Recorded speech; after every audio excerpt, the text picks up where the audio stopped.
ذكر رحمة ربك عبده زكريا إذ نادى ربه نداء خفيا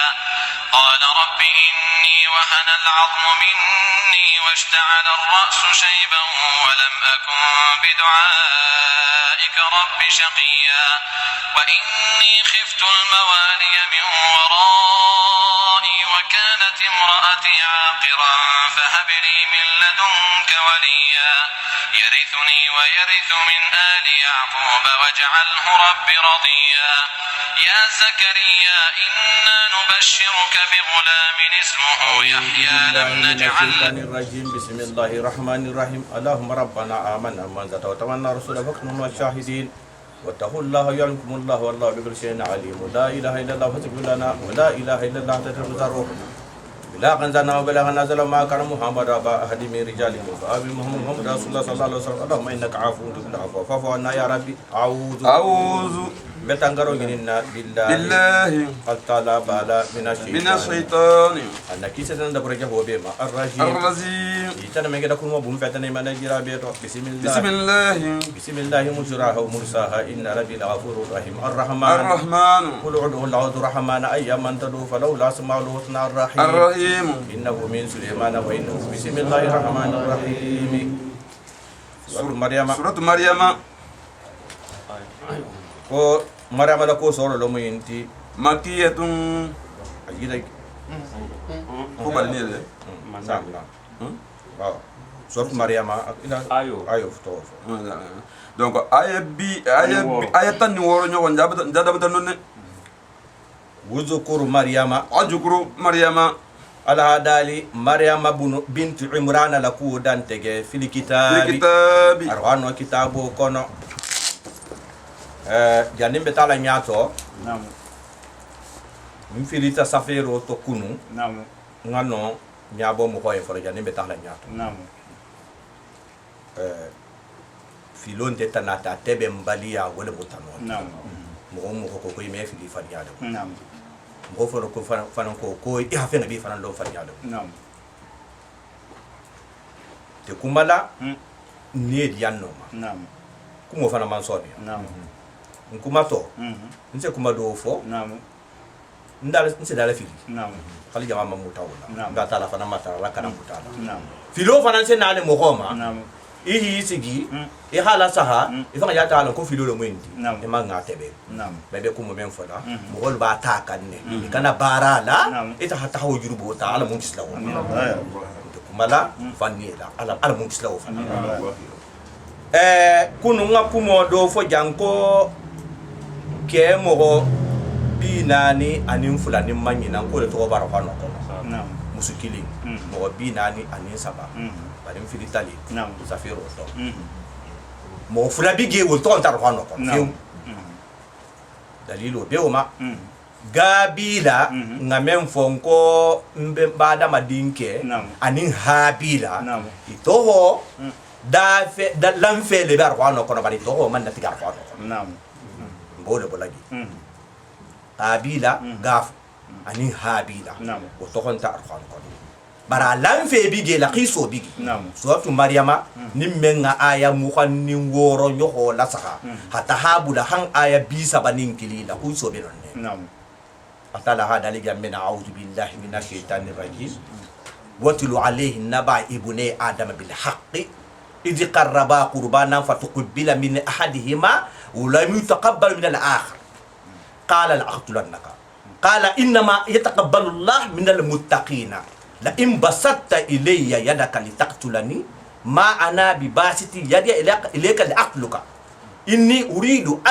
أن تبوء باسمي واسمك أو تكون من أصحاب النار وذلك جزاء الظالمين فتوعت له نفسه قتل أخيه فقتله فأصبح من الخاسرين فبعث الله غرابا يبحث في الأرض ليريه كيف يواري صوت أخيه قال يا ويلتى أعجبت أن أكون مثل هذا الغراب فواري صوت أخيه فأصبح من النادمين صدق الله العظيم دليل جوغنا قابيلا ميغي jonga habila megi bari fulo la ko hiso le bulata Naam. mfilita nonne wo manka fo ama wonta to fiu kabila ntige habila ntige Naam. bara to lusile Naam. ay wala joti mo bi nani kasabile to hobe arwano kono ke mo bi saba anin kononto anin musukili namara baligi Naam. ada mata ge fam kon mo hannin lulu kila mo ni nabe mo lu ngamen to ofo Naam. wotante woti anin mo nyima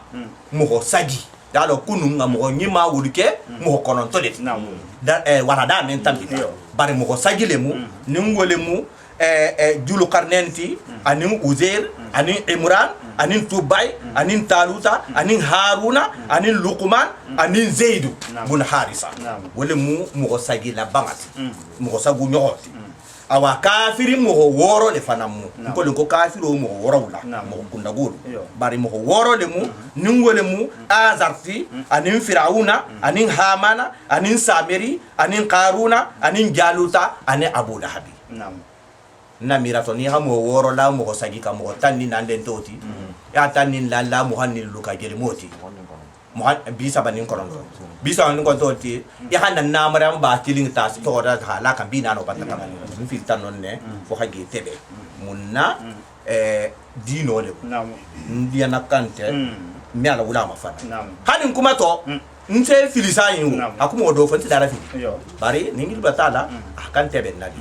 habi Philip Mohontige membe fi Imam na Malik radiyallahu anhu lundo ahilole ahakito dola wokurata anata la saha wa dingira memmu aku mansonia anati lo khinyatilim jamala kila la misro kono sallallahu alaihi wasallam aha konyo lo kila la lawrula ako ko mo honte dunia kono ko memme fi ko illa sahiba hadal qabr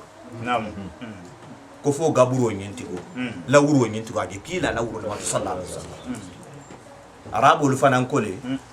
kulli maqamin maqali wa li kulli zamanin rijal wa li kulli sarimin kabwa wa li kulli alimin habwa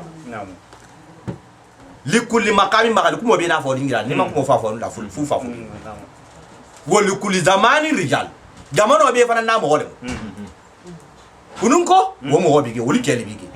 kunun kele bige bi kele bige sinin kele fana be na la wali kulli sarimin kabwa tegefen wo tegefen da gwa bae muro wa da ta nyawo nan ni sa tegero kila fa da hagwa ya da dia tu wali kulli alimin kabu hafwa mo na hakudolo fahita akala nyawo nan lundo kana fa hafi lon lawon la kila ko la sallallahu alaihi wasallam ba ta na tante kuto ko bar kila ko la mo ni hakudolo fo ya hafili ala le fa hawo fa na tegewo ko ma utitu min al ilmi illa qalila ko alman so fisla don ditu fo don di ko ngaki so menta ko wa to habi fo nga sa yoma o dan tege gamaye alum be no so awa ko wadukuru maryama ya dan tege ke maryama la ko da fil kitabi arhano kitabu kono no mu namara batu isa fatima ko maryamul batul ani maryam bintu imran sunno lim batulti mun ake batulti a he kuntu dunya ko be la fa taala ko hi be wala hake atala ha afanan lo ke lula iji tuma menna intabajati akhi masubo min ahliha ala dimbaya ala muholula makana dingirato sharqiyya mem mutulibo tilibo ma fanga ya lon kafi namaramba anato le konna hannatu atagota koni membe adeboto na kita keti ka ba abantadi alama ha bula batul magdus kono abad majlis khidima ha atala dino khidima ahoki atala parata dingulu na take musoti ala ke musoti wolum na sayyidina zakariya ne mu almambati batul magdus kono woni inata ala begen ko ta hadun wo ka ko hala mega hatu hakulu o fanna tala saka musulmi mo ko nyimal mun ta Allah mo won mo enti anata batu dingira dole teben ayem baitul maqdis kono kun kundingi do anon teben amanda kyala jengelen dan fulale bala do be koma do be kono na bara ba se le kono koma tala hata di kono tala hisigi hino mala batla dingira atala batugi awala wulu mumma al ko mo kurun likan ta sarte amadi na te fa na tala do mfe ngati kene asere yelenda wala hata hadi na bara mbaka na kwata na be la na awulta na bure nyame yelenda membe ala batla dingira danda koma hata yi ala ko mo kana yele hala wulu mumma alko hokurun kan sarta ma bari nyin kawa ko na ta katebe din yin na bara na ta na bara maya baya wato wati astatara kharije do be na bara dum fe do be na bara baya bulati man na menti na mara ba maginin ka ko anna laki haja nyin boti yemin to ako ko huwa min hiya min billah ko nyin bota mari gole ya yarzuqu man yashau ala le se mo kharije men dia ta en ka kharije hala watonte ba mun seke na ta kene nan tilimoto le asa tara sama do mun fe ngasol tara na mara baya sama girdin ni sama to le mo tilimo girdin ngasol tara na mara baya sa tara fe me wato ba tambide ha yita ha fo ata la se mo kharije fe na men ngadi hala wato tambita akoton sena Zakaria be samu sanke be samu rango tumo ate atin soto wato banta tambi kodi wono tele ko hunali ka da Zakaria rabo ala londingi alta la se mo harige la hanna wato tambita afana ngama ko matara mari ko din lo benna hal to yana koto ya na muso banta koto ya made me hadin sima sena Zakaria di nyali jama ya wasaboti ba man gila te alta la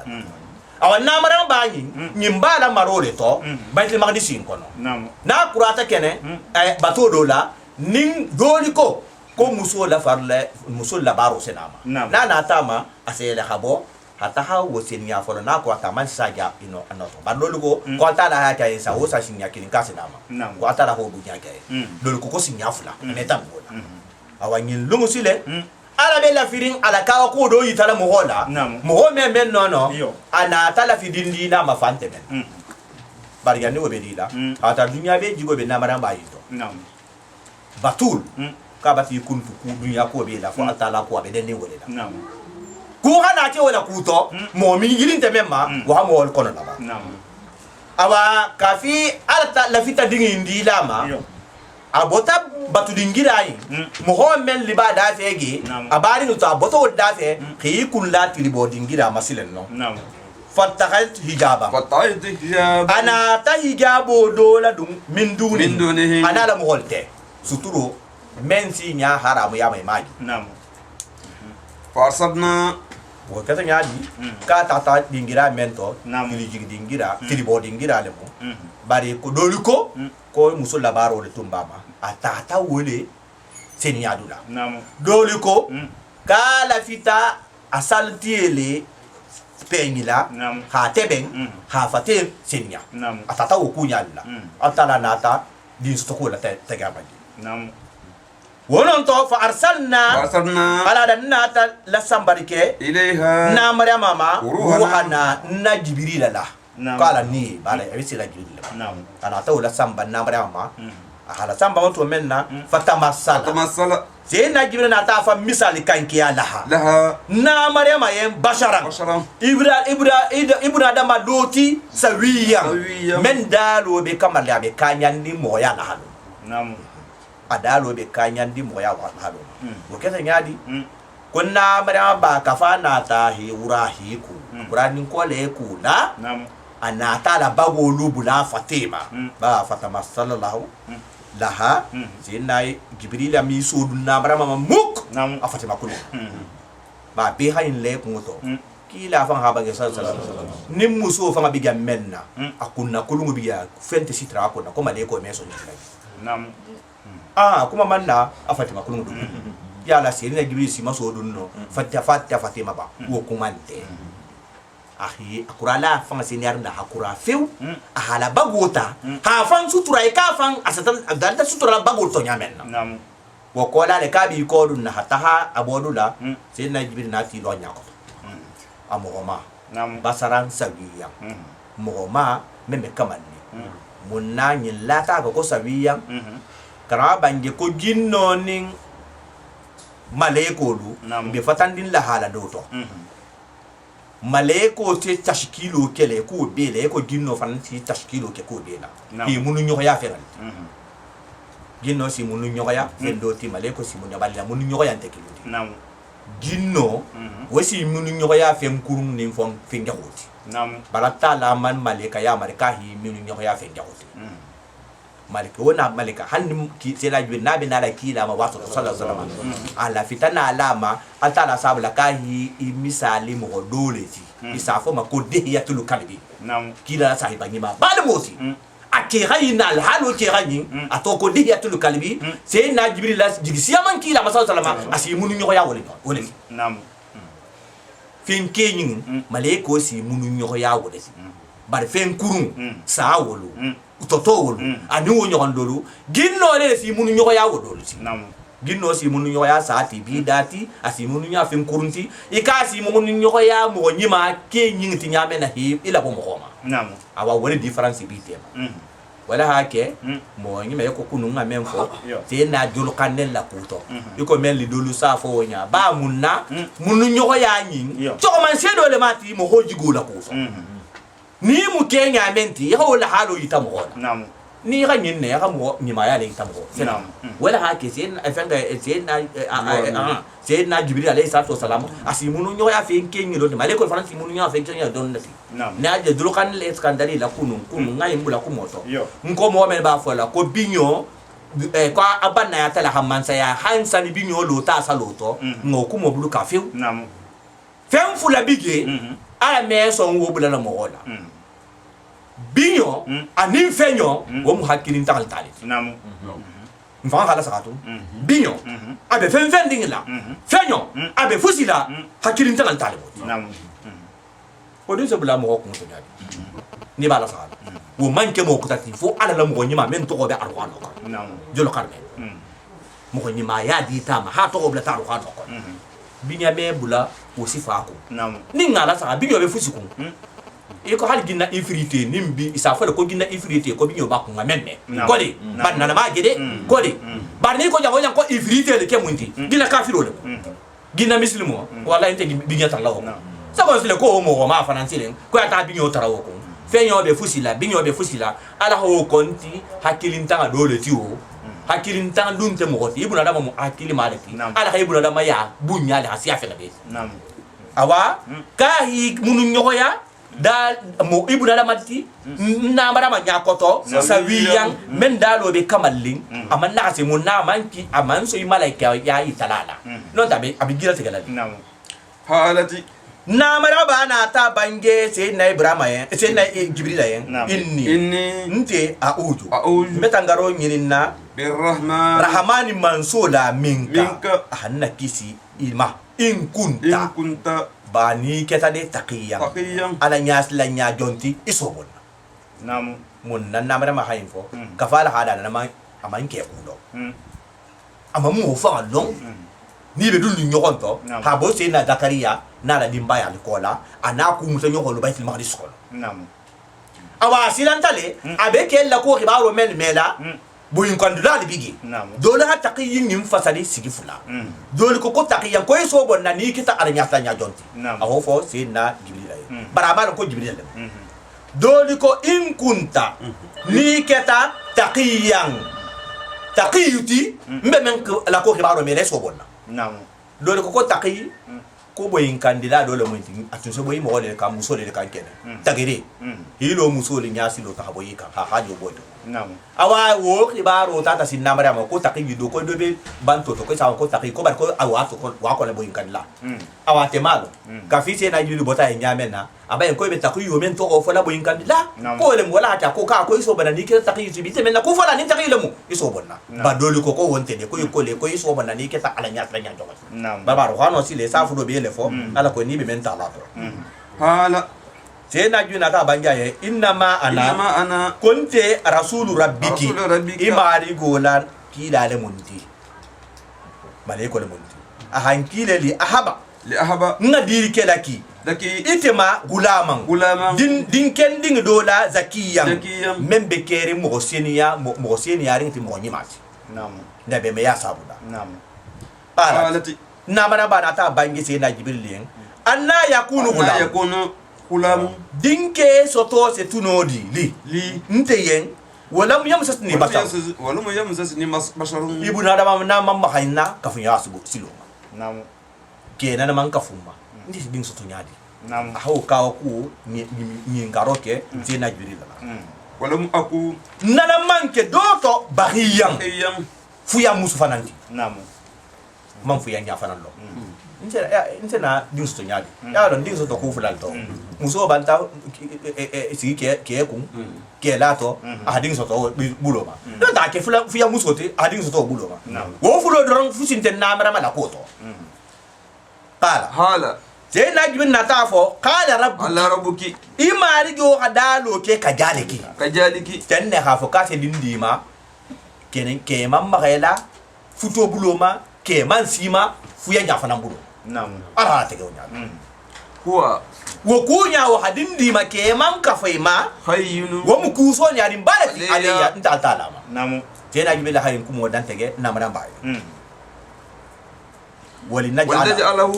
ala dali ko nga dingi dima le fantala fon sake ayata آية kawa kudoti linna للناس moolien membe alla no yitala moola Namu. baye ko altala ha mo hoda la hala nani lema na man woke for la me kori la for la sa ka tala se kudo na me kudo Namu. ahadoda fantala nantala wol mbe madamati aman kori wala ahadoda fabala barnantala nul mun mama hawati Namu. bawo fatantan mbe madama barsa kulul wakola ba faabo wala nantala kawa fahado fananda na bala falan fantala wal musayyidina isa Namu. ayatan tel to da silen fa ben na benna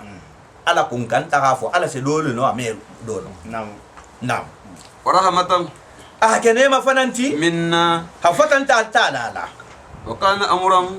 wo kunya wo hadindi ma fantala wo kunya keta kunya leti مقضيا membele tegerin altala la funsiri atoka figandi ha fuka be wonyade Namu.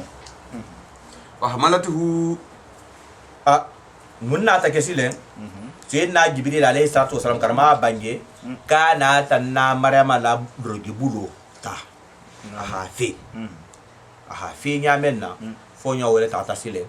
ha ta si ade boto wonna ta ke dignity no le sayyidina isa alayhi salatu wasalam anata debota sayyidina isa la Namu. فأنبتجت anati fantabajat فانتبجت anati masobo bihi به debo woti makana مكانا dingirala kasiyam قصيا membe sobori ala mo holla Namu. kana bange ka taharin ka fa fa ko da akura hala bago ta ka bi ko dunna sai na bi bota mai ko nga hiso ta nyamenna Namu. ana tara do gibulo fe o fonyo ta ta siyama ha ta ke de boti sai na isa ma ka fo ke da nyamenna wono to debo bunya ta kisam Namu. bakar ma ha bange ko sai na isa debo la ta na bulu anun ka ko anun ka ta ha soto ka man ta bi karki ler kilinga sakan kilinga ala ha yitan na le kam ye ko rikoma ndel menge dala ten kar konon to bi na debo to abala wulla da hafu ko hali se fenga no ake do indo inna Namu. e atala fa hamundo ako ko atala dunya na ko no fenga ni sanga na ko no fenga be sa tili woro ko ko di ya la atala se ko ri dala fenga be dala second ko no bara ko le abola wulla nyele hali se ko no ake do inna Namu. awa se na isa debo la ta anun kha soto anu akumata ka le rekini amanta bola Namu. awana ti so bati kono nyinti hata dingira kuta حصيا membe so bora la muholla فأجاءها al mahadu المهد wono to tingi dimingi na tala na silen ila jiji in إلى nakhla جيء نخلة hata hala sembe tamale ju kunto dola Namu. abiga men na tingi ulili ngala akono hadimi anati sab ifufu hata yi sembe tamale ju kunto la sile tamale ju nyimfana ba wono to ka ko siamane keta namara bayi ala hala no le tamola Namu. tamale jo nyimfana ha tara la banta koto akumu fana banta kuntala hali fitakilin tala abanta ja dol ko ha kono fana ban fanga to dum ba wulu no fanga ba kono Namu. nana nyala kala non ne ka fa hatti ala tingi banta atoro amanji girji wo ja dafe ana ati sembu sen ko ata yi sembe wala sile ala ko fa sa fan soto no nyamen Namu. nam حالتي non do ngira namara ba ha bange ya leitani ko faso kitaba ko kono ko tingili gana wulala ten abena adi sotola adum fantala ako ko atenna mo ntana to mittu halin ngafaka qabla haja bilugu nya nam mo ngaka info abe silandin kuma lalla kumol be jiwo bab ato kilin todi bebe la lara la mo nyima yalla ala fanna tangole wata hana din tisile fante menna ha kuma lalla be kuma lalla ana bankisi wono to wala aka ko hala hafa ganna hadin wulu fante menna ikanta jokum na ilala nam o kuntu halin ketanu nasiyan nyina fenti mansiyan mo be nyari menko nam akota halin man soto dunya ko fadada awa ko se na jibin na tan na bada makili min tahatiha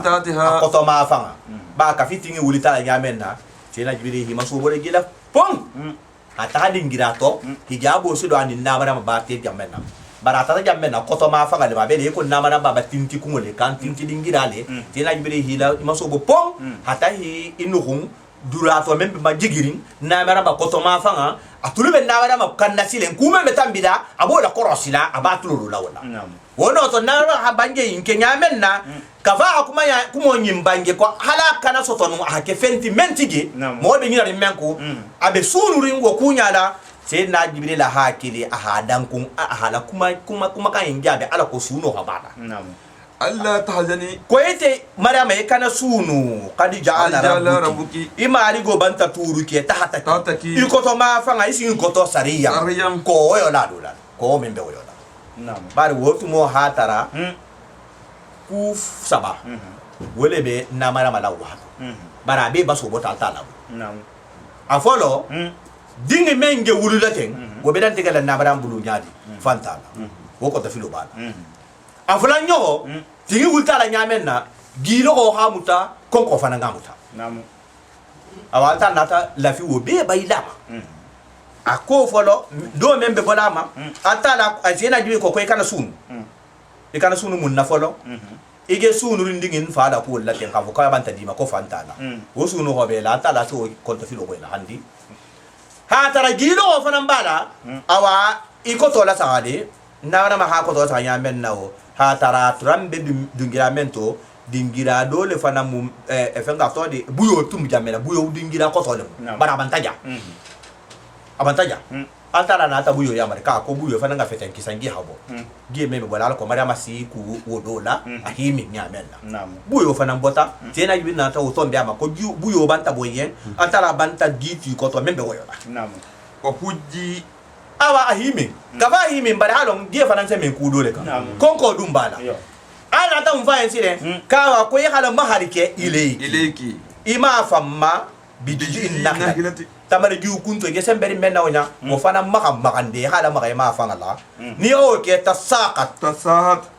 tamare ju se la boyike ileki aleki ima rutubang dinna tamare dinna janiyang membe moring abanta siya akotintu moma akatitu moma na mariama kawa kuba kitaye ba ni kita alaye alabe keliye karama de bala bangiro musalamu ne bala mahamuda fa hawna barakun ko jangalo ke alaye wala hagole bara alla ke jonga yo mangole ala bulu ka kuba de muintite nimbala sala konto filo membala konto fi sabo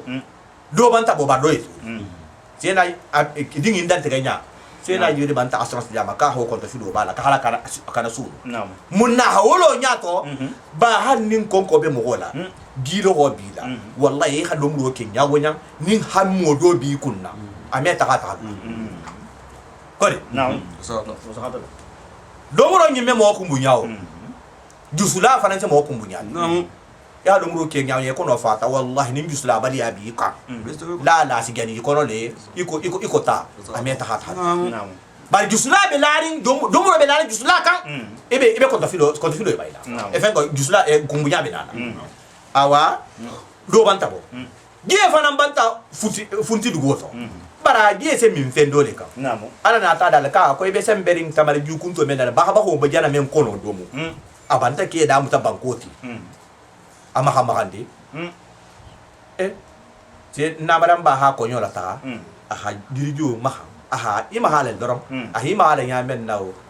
karama banje ko no tole tamare juwo keta kero ti falo tumbe jarna keta kero banko men ba kono ala ho be ba kono aketa kero ti kumu men kuntu tala wo kumu la tala tamare dingi na ta bo no to tamare dingi mo ta wo no to tamare dingi joron ta fanye na baramba ko ko to sini Naam. ka ko stambo la bare nalim bala sala hikima to do bo kono al tala men man kore tamare giu faharin la ke inde ala ha ja akeroti haba ho bogi hakungula bana hatamare giu mo hatamare di moring lana yala wo sokori tamare giu la joron tamare ding la joron nama bara tala hala wuline ko haytan na ko jambe ta ben ta furide ikani la ko betu ko ite me kudo la ba Naam. ni hoke ibanta ke fureti non te namara maba ni ba da sala be inna mahala wato menna Naam. musu ya la kan fu ya bato kirin to ti hala nyim fa kan tingi la kure nin la kan funte ya fanan be ka funi wo Naam. baro be na ta la mum dala ye ko e ko nyo mahala doron he i mahala doron woli bima ba ni kita altala ye mem bi me sabu ma ko doron ne kela ibeta sabi ta la hala ma doron Naam. altala be ko be kela nyama bar fu ha kya yen ne folo na baramba ta kito nya awa ko sabo la maha sabo la maha don nabi ma i mahala na maha mahanta atala se samari jo dingi mo be ta hala jore ka o wanta ita ha ko ni ko atala so hi tara silu fa kan na wala ko kuli domurke tamari di mori nyinna wasrabi i ga je men gana funti tin istu tundo fana ko te ho fana me wo qarri aina i khi ju sosuma Naam. ya nga kambali i hi ju so kulo ko le ko i hi kulu mo la ja akoto i ju so le yen handi e ge ha merin dingi ndante ko menna afala kuto hadi kana hamme domuro ke hi fa tepo hadi fatila i ju so le yen atala si wasa ko to Naam. wa imma barnon anata info ko nin tartakela tarayinna tarayanna ni tata geri ke ahadam mohodo kirinna minal bashari ibrada mato ni bosa gan sani ni tata ibrada ma mohodo kiringe fakuli afoti goye inni nte nadartu sawman han kuntu moholla kuma nyoko ya lambanta wala hidu wotagota lirahmani man soye Naam. nami asawmu fanga ima ko sum kodi bara ko to mu contrôle ti hi de mo hola hi kuntu mo ho kuma nyoko yana hi kuntu do muru nyoko yana saw mo joki hi kuntu fenga la arabu kan ta mano fanga de hi kuntu fenga la kawa mo woni kuma nyoko ya mbata kuntu wala bi ntem kuma la mo wala nimme nga bangine ka njabi dadi e ho fo imagine ka la mo se na jubil la hay mbanja yente atato lo falam ukallima aliyoma bilum me kuma nyogo yake insiya ibrada malabi mo kuma tananti kuma lila fa atati anata na trike bihi adingi nyindi sile se na isa sile qauma ala mo hol kan tahbilu abama dolila bambura mato ana tati abelari bambura mato abenari ati ahi kula baytul maghrib silma fono bare karama bange ko atata sayyidina isa mugi menna isa fono male ko baytul lahad sai banta building do alo ko tourist ta ge visiting amen na ba hakilo tula ko nga sayyidina kila la kiso men bange folo sallallahu alaihi wasallam ala israito asiring sayyidina isa mugi dingira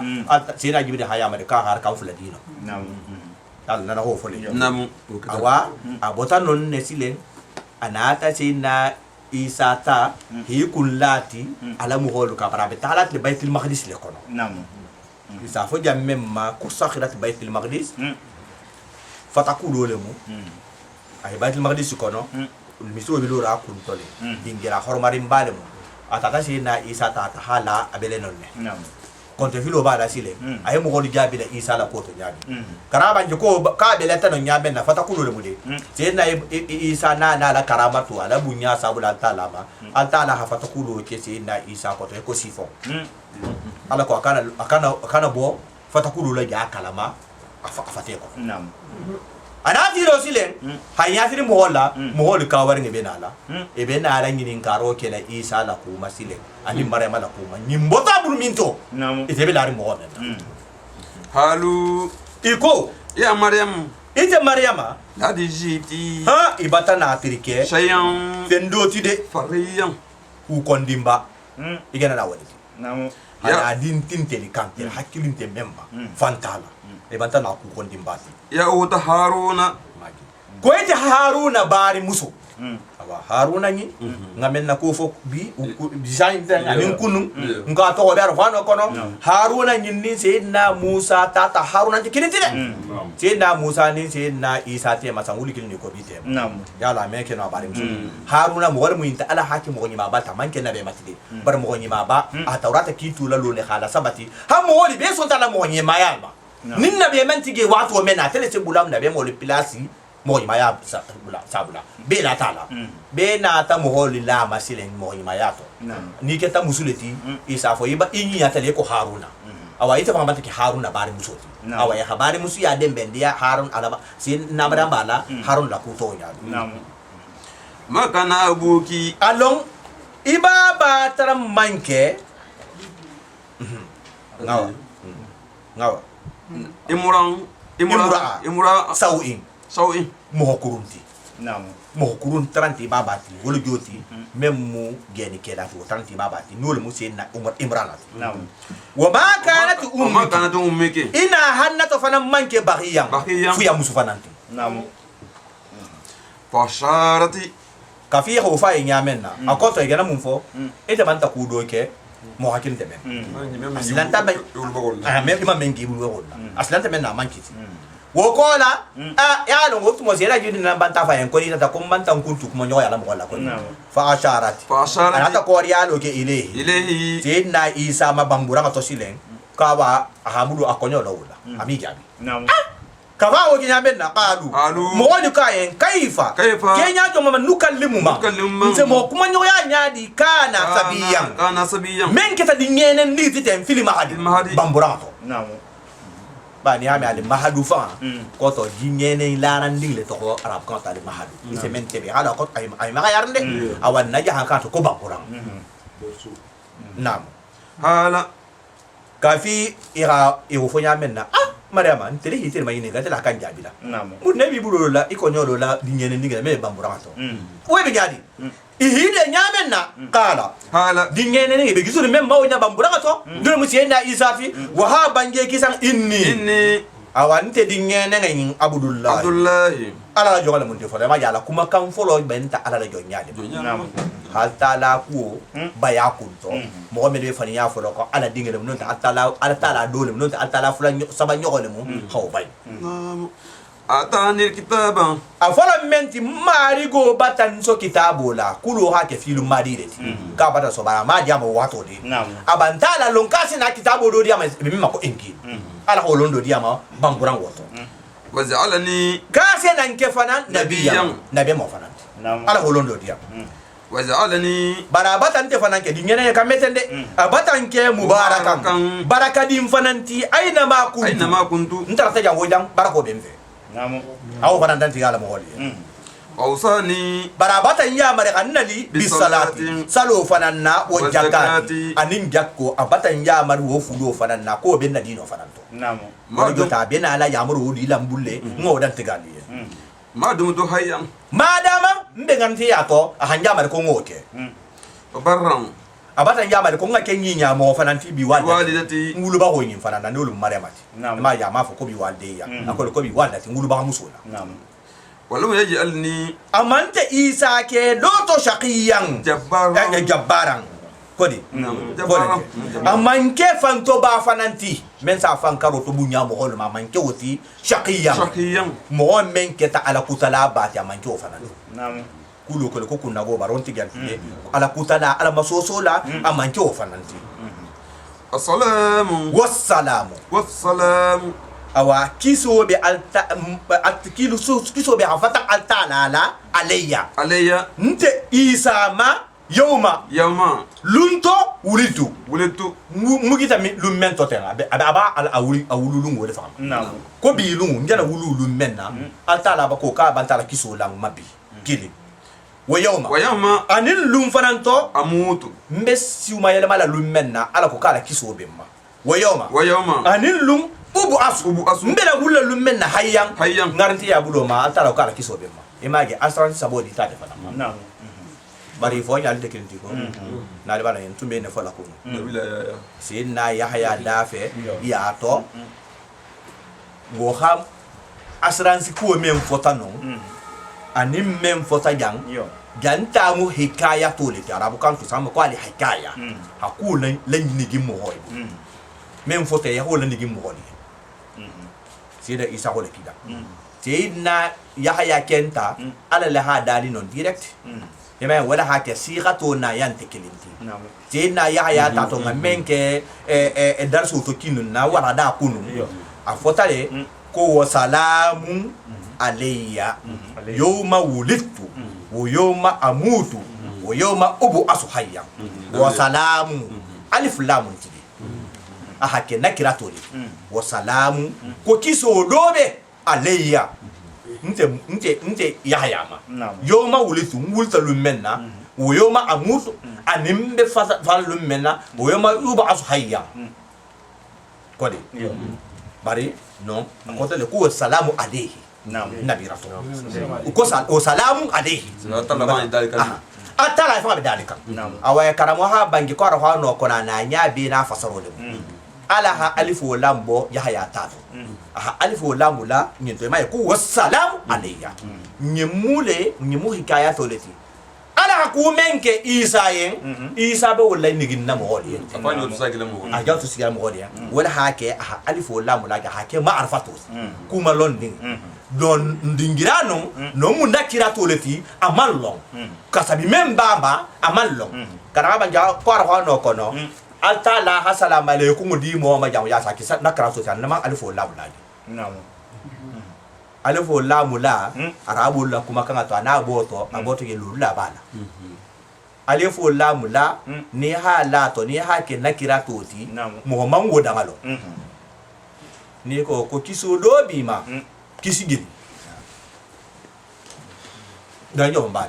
me wala hake atala fanga be men dalla mo holiyen asi salamu ndorna lo ama fa me ko assalamu ma ni haji sot yasin kono ko salamun qawlan min rabbir rahim abi fa ko salamu ko kiso dobe ni ya kuma fo mo hoye iman jate la te gayen hakilo be kusha mane tala ni ya mo wanta ni ha yinkin si go sidanyata e banta ke ma'rifatu dini ngamba na no ko danyata wo yo tabi perela le ni ya hake danyata jolo akolo la hol bat barni ya inke si gosi ya konti la tege ya lo mo wodan kodi awata la be fusla tengela mo homa na bu fatanda atala la ase konti le foyite man hakilo me mental wala hake sena yahya tato ko salamu alayhi kiso obama bar kisu geli atala hol awan janto ba sena isa le bala ni asagila mo holi ako wassalamu alayya ala hadali ko kiso bemma wala kiso bemma atala même fatala atala la kata binta inta isa ma awa ala mo kiso tigam be la kafu jalikan wa men joto nya men na ko jana dantege isa awa isa le joti ibnu maryama bot la muso dingi na maryama ba dingi hawlul haqq tonya dalo fanga mu at isa menti atala wala jota la kum fayakun wala keta isa allazi dole ko qawlul haqq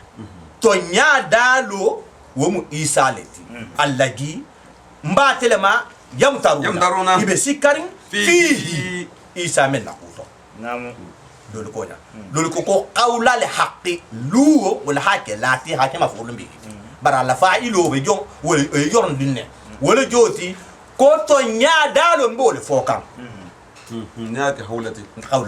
tonya dali kanga ngena wala fo isa la kuto allagi mbatelema yamtaruna ibe sikarin fihi mento mi sigara to nyali ba isa la ku mo holi keta sigi fulan ta la ku to han sigi saba dole ko Allah jongo wala muslim mo bare nasara aliko abunyate hakilo mawul ko altala do non ta altala saba nyoko non ta altala din ala ko londo tamita wal hakilo ko awa melli man la kula yahudo lo joti woliko wol fa man la ala din seniya dingira woliko ko ba tellement la soto nyaba ça fait tellement que din seninti ima wala ke himade kama ko ba asanko la tala hala lesa awa al pour altala ho be bay ka ko to nya daro le itel ba la jango jang ala dinte ala saba nyogonte ala tala la jonni male fana mo manke jom fana mo fana ti même soto ya man singa ma kana nyimanda lillahi altala ya an yattakhida min waladin ka hadin mutafanya subhanahu ala be siriyan din kula ija kada amra min ala lafta din dolate kunya dolate gala fa inna ma yaqulu abada alla lahu kunya wen kun kendi ana fengati nsagoti fa yaqulu asike kai la fera nyamenna wose din sta mutafanya yani inna allaha ko altala fana rabbi may habisina isa man qurala bangila jumlatu itiradi ya jana wulkete ko altala fana munte isa mari golati rabbukum ana ateli mohol mari gon janna atel men kan fa'buduhu ala bat ala isa ken bartande neli bala ala dula tani ala lindula ku bole ko na jamalo si wa inna allaha ani dinga do to inna allaha explication de bele nomba inna allaha inna harfu nasibile mo wa wa atifu le mo wa atun dol ko wa ibtidaiya wa iko ni hakumu wala folo iko ni hakuma hayna to ka ko inna allaha altala na hawle mo to ni inta kinti na nya bolu nam haja awa men jana dan tegeten siratu silo le mo inti mustaqim men betilindi nam wala joti isa la ke ala la jogoti amanke alati ana fana ngake do nyimati abe sinarin kukurun kema ala ha altala kan batu halo ata dino kan wala musilo ti membe tilindin fa idalafa la ahzab jamana ata nyogon masoso silen fi min bainihi nyogon tema isa la kuto nasara nin yahudo doliko ko altala dinge doliko ka owlunya mambete doliko ala la jogole muslim wala joti فويل أول بلاود بي للذين مولين كفروا ملك فياتا من مشهد يوم بيرن لون حلال تو أجيمي لون منغبو لون لا نا منغبو نول ما أجامل مسيتي يا هنكتو بي مولين ولون ملك فياتا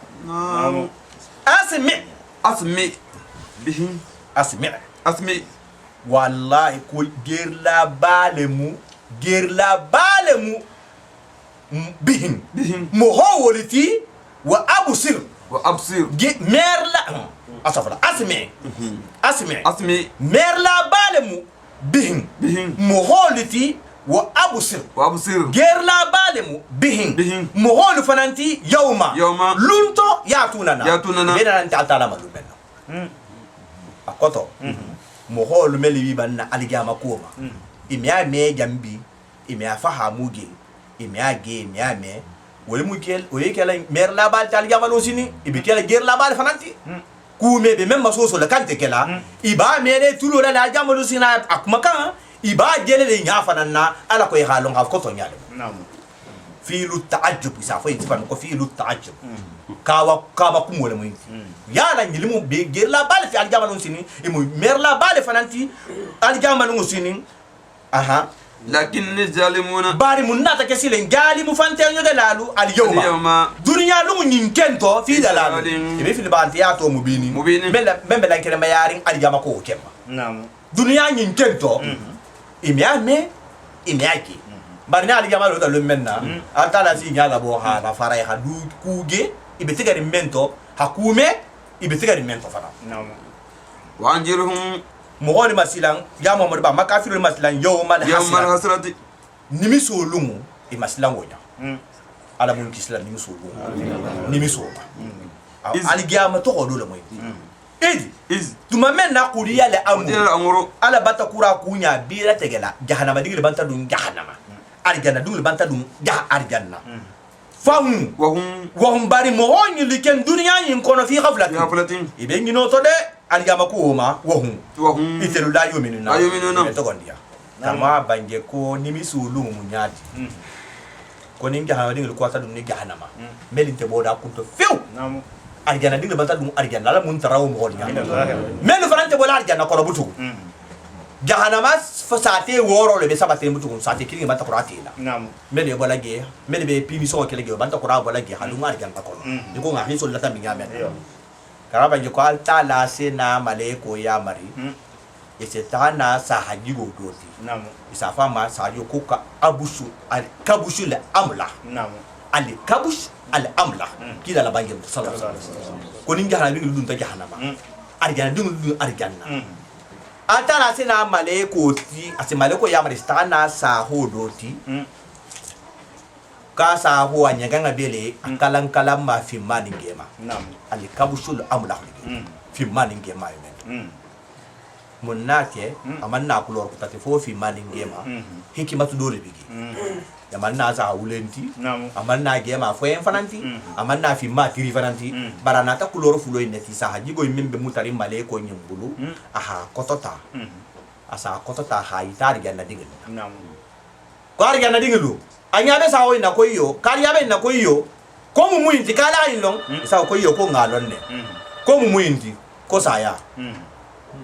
asanya ita ya dinga fanna ya dinga ali minna ala inge koyo ko muindi ko saya ala halon ne koyo ko ngalon ne asisa hagema nim fi maginta abe musa abe meden nim sa kilina hata ha kan na tege jahanam nar jana tem ay taran ko la jana dinga jahanam dinga na ko ta sile akan na tege rin ko la munga ke fi manim gema tutato fi mamu symbole le ti jahanam dinga gema wo mun to man se loti argana dinga ala mun tarawdi wala haje asina nyegen fulo ni na kwata kan daga sa ko ta haita gana dinga ka ko ya halun nar ka te gana dinga ko khuludu du mo le mo kuda isle la mauta sayan tanuka ya ahlu janna atela argana dinga lu khuludum du mo le bal muslim la mauta li farante fa ya butu se woni suno le sena tasile gandi ngi se suno sile abadala abare mem e bo suno mento ko ba ite nte fagale nte bana jana ko jana ko butum o suno isitu le ko ala kanan taraw mo godi ala bole ma ko yi masilan suno lung da wo be la jana din ko lu men ar jana din lu ni wala fananga se o da ta lu menna han kudai ibe tula selo ko ba ni hige silan na ko be fagala le faganta to butu ala mun tawo mo holi fusi man dunya bu afo saya ba ise wata yani saya bla to lu men be su nam inna rada kun ta tala nahnu nte fam fanding narsulu arda ntele ha narisul arda ntele se dugo nyinta keto wa man anim fen alaiha membe dugo yinka bebe fagala de ha dunya to nyama sile ala hani kam fay dunya kam kan wada ko ni be fagata en jirail ba se na gibil ba be ba wole be la ban fagala ni fagata dunya ta la se na kan na fo dunya ko yete dunya ko mo men te be sabatili kan dunya don kay ay ma ayna amara mo meli hila sabati wole min yen mo be ko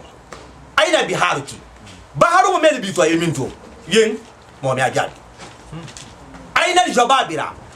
fanto ba mo wolbe minto wal akasira ani mo mel fram kisra man takoti matakurulu minto yen mo me afo tiliboni intilijugo mara ni mburu bay sala saka fusi bibele jari ata la sana dali ko ayna lu mulu man solbe minto yen mo me afo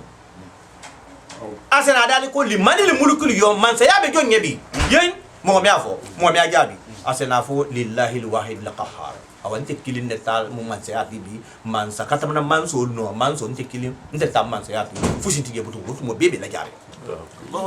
ala sila wante tam wata nta mu dugo tinya nte le tamatu faw abam man sa gi matu atele mo atala bole masile now wa yujawuna mo be sa gila ilaina antala nta tala ma algamar musil wa jugor ibrahima awa image mbanta kura nali hasiya khatu na la saha arwano nyin kono soro nyin kono male fenge alla kila mo holu mo tan kasabile to ho bi arqan ni ko na mara ma ba ko la ba na mara ba kila fide kila na man bon musto mo ni ma da mat bari mo kila keta kelele ke mo tan wole be arqano yin ko ni ko no mo fula wole to ba da tambi kodi mo sabake sena Zakaria ani sena Yahya kodi sena Isa bla to na ba la cross la rohano kono sena Yahya folo to foto jango jan sena Zakaria to so fodi munna kawa ko lebe fulo be den din kawa ko kilinde da do so tota na bulu ana baba bulu ko to yade kam mo be kawa ni ngoma ala ko ka ko ko take memba kawa ro fananti nga din so to fante menna wala hake Isa nin Yahya ila ko be den din yo na arhano kon wa to be I hasu so bari male fana miti fana ba Isa na mu mo menti na marama ba na maraba na ba anunse na Yahya na ba wolbe na kilin faaki woto wolbe den din yo na awa baye soto nya hakilin ba munu nyari e den yo na bari Isa sile ma ye kafinga la ko da muta su atu mari amakono ala hakusha manne banja la ku dalla la ku to kodi hangi jambe na te nsiri ngedulado ahadalo ma yelema kodi mun ngati ajana idrado ke hakuma kambula anin kila mo hoto yidite mo woro lo be tunu sile sene Ibrahima be dam tari wo yasila atasile munna kule fota Isa la ku to men ngwa altale njaho ke wala haja ha te fata mbulato nule mu kafunyo yati Isa la ku to hala atala mo le hala men ka altala kan ko ala dingere mu non te altala dole mu ha na fanan ka foma wala go jawta altala wala altala hala kuma kan janya han aha miri fanga tu anun se na Ibrahima nin kila mo to mai ma jana te se na Ibrahima la ku na ana ta odam tasile واذكر إبراهيم la ku dan tege في الكتاب ara kwano kitabu kono إنه Ibrahima كان aketa صديقا tonya bangela bati awa mena la nabe mo men la ku fola ala hajigo dole dan tege be la ku to ibe mu jigu ni maleti bari ibe malondi jigo men to asia beti ala ha wole to ma se do fo be la ku akoto mfananga kan yakale mawolto akoto fana mo hakkan yinne kela ibe bara woto dunya kono ni ga bara ni ma kemeke e hakata bara ni ma do fana bigi ni va to lumenna mo oli se men kila titu ba bara ni ma imbe men no imbe titri ya sola ko men na be titri ya to mo kinno go kila go sallallahu alaihi wasallam wala habina kaf barin tel to silen e hakata ha fo en kasa men gen tite salila ba ya ka wo fo la ko to e halo be sali wo kodi bani wo salla ba bulfa ba tale taka non te mo nganne senimba bulfa ba tale taka non te arwalu kan na ba bulfa ba tale taka awe magi atara ho misalo dimma ala kila to mbena na men na ko fana te ko wajukuru Ibrahima la ko bange dante ga fil kitab arano kitabo to inna Ibrahima kana akata siddiqa to nya bange la baleti image be to nya bange le bare ala atagade nabe mo be abebe malondi to nya bange la barata la habulu fa do la Ibrahima takan ha jage wala nabiyan akata nabe mo kananti iz tuma menna hala aha bange li abihi ababa mungake ha fo siddiqan ba nabe ma yakola siddiqu ya libana munna dunya be Ibrahima fulufulu bala sota altala ma dunya be mo be flanka fiya ta kilinde mo altala kilimba auto dal to nya fo la meta bo kodi bebe ku mento ite ko to ite kilinde ba to nya fo la meta bo da e ba dunya la ba e ma ta kadi ni te be to nya do to nimbe ba to sa me hay hajo muta bebe ine to bi imi hajo muta kana ke wahabia nim ku to golente mo hoybulu e hajo muta imaji kila to nya la wadi bulu awa Ibrahima hawle la to ngoto halala to nya kan han altala hatta tunyi ma dia ma han jamete bebe ya halati nam iz tuma menna aha bangi afayen azari ya abati itim fawo lima munna ta'budu ma ime fem batla la yasma'u femme ame mo kan ame wala yusiru ame fenge nul mujaramati wala yughli shay'an ame fusi fana muna fanno anka iteba nam amito imuna fan fusi la amito ro fusi fana na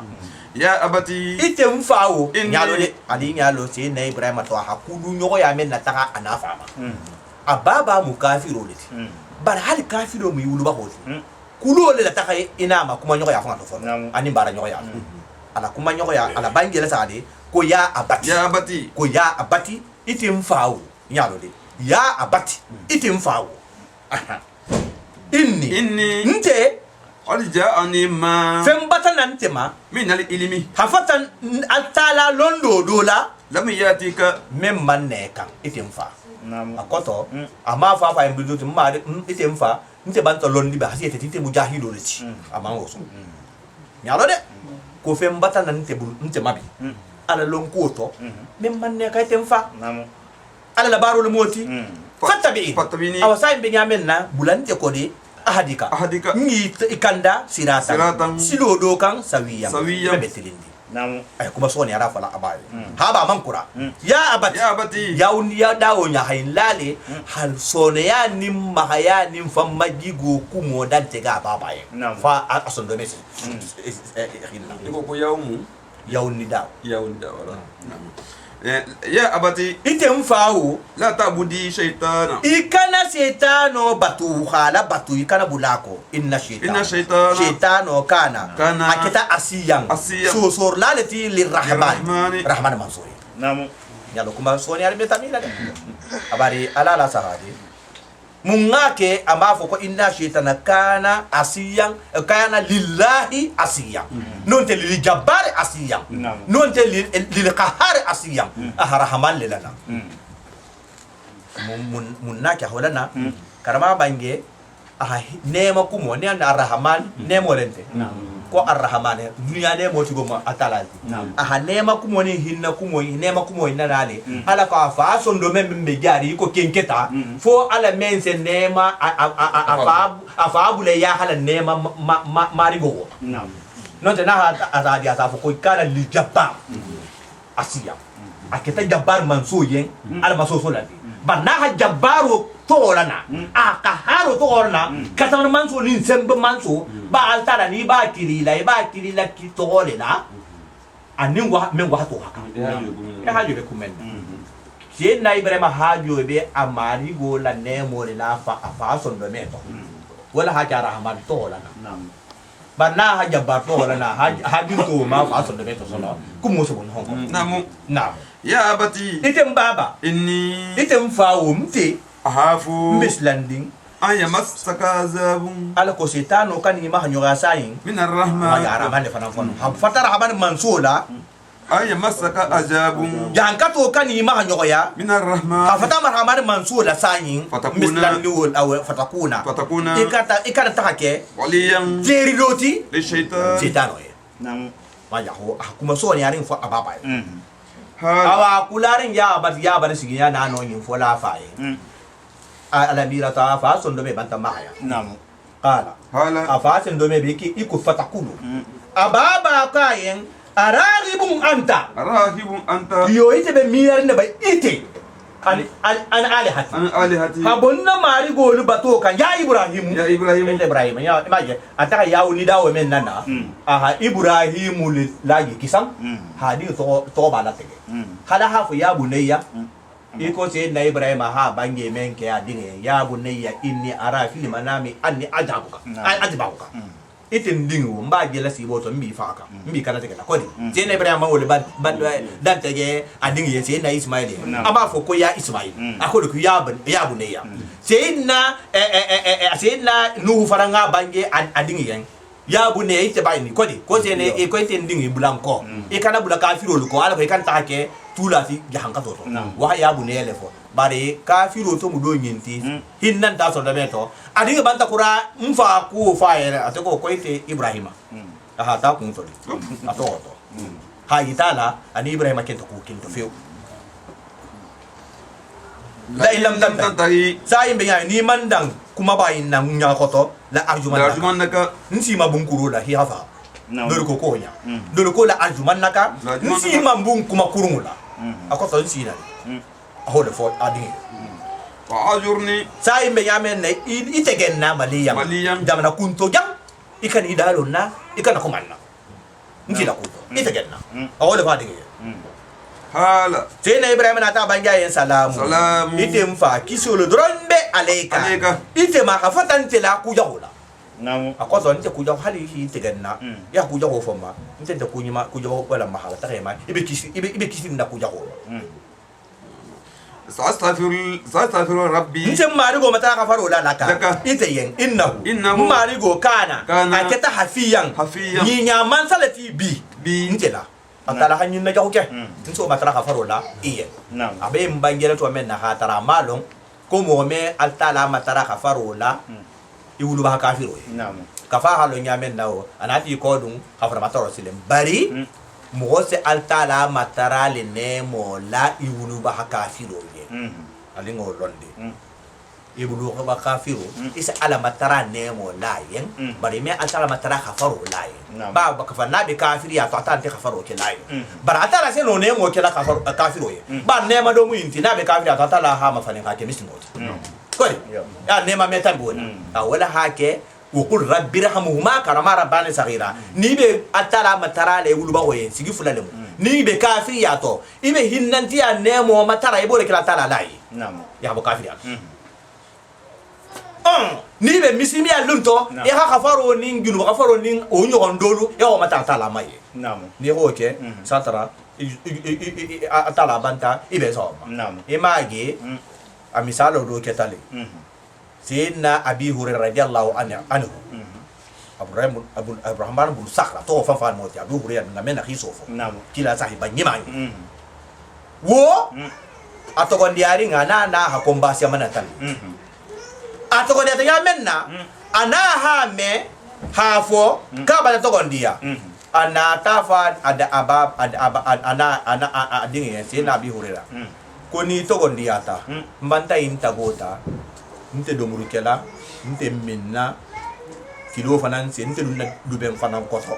kilo se ngani fanan nte tu hanga faha boto jago hadima nti to fanan kola akana en konte abi hurera koni man to gondi yanna hali fata sinya wuli sinya keme ini boti fata fata ini boti ya fata ko membula kafira la muhammad sallallahu alaihi wasallam wala keta sai na abu hurura be kila ko sausa da ana bi banda ba hako be kata na manso ana bi banda ba wala keta sai na abu hurura na ta kila sausa da ako kila mbanti matara ko na be bandimma ya oke ai kafiri ya to mari goma taranya fo alamen sen na sondo me ne ma hane mo do sondo me to ahinna ti ado sondo ahinyati lan altalala ahilom altalala kila namo ko fa fu nyamen na kila hako nyola ko ta sallallahu alaihi wasallam hala matara ko mari go mbanti matara abu hurera tana ai hakanda ya hanne manti ado aso be mete hakanda kila ko to duwala nyamen na sallallahu alaihi wasallam abi hurera wulita abe tahala na ya ka be tahala konton na ahada kon ko na ma nyamen na o anaka en ko ala resilika ko ibi lo jamen ko dan non de ko kala dum folode adan tanu a tulu be gi ko so ngala kuruka asubola akwata ajafa na bi ku kan wosu mo hakura akwati ku la nyamen na fi hala logi senin ta ha bula afatema ahada ila adin ta nyamen na ana din la ben nyamen na akoko ashhadu an la ilaha illallah wa ashhadu anna muhammadar rasulullah to wanda ho no fikisam ka fada on dia ta nyamen na nyalo de ne mo do do kodi ada nyamen na abi wura sire warin ba botono ne hiburu ata kila sallallahu alaihi wasallam ko kila ko la duwa jabita ko na to ko ko ina to ne ko yo ko alhamdulillah rabbil alamin ate fanga tantu ta atala tantu na abi hureya murura kila se wata ana ta mun fo faranda fe o kila ko men kela ko ala fana mataranye ala mu muslimol dia la nyi handia muslimol faranye namo atala kila ha ko yo ka ko mari go muslimol la dia abi hurura yen ya abi hurura fana na dia muslimol nam ko ka abi wo ko la jana je na abi hurura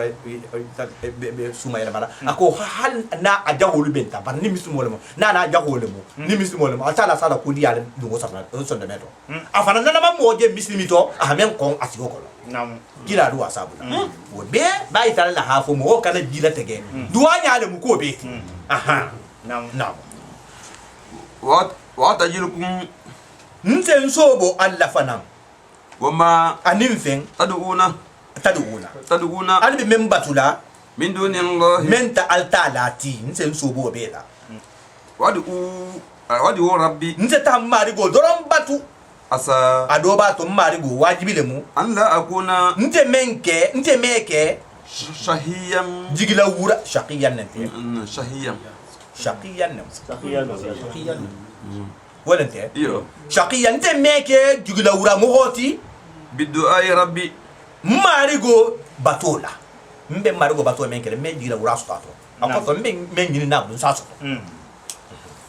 falamma tuma menna atajalahum itazala nga hiso bo ala mo holla kuma anin fen ya'buduna ibe men batula galanti min dunillahi men ta altalati wahabna ishaqa ishaqa nata munke nga ishaqa di lahu ibrahima madinti Naam. wa yaquba nga yaquba fanan diama mamarinti wa kullan bara ferenti bemba ba fa ba mamaringi ba ja'alna nati beke nabiyyan nabi moti Naam. seyna ibrahima nabema seyna ishaqa nabema adin seyna yaquba nabema ala ho ke seyna ibrahima ya abunya kama munna ni kita ala sikiye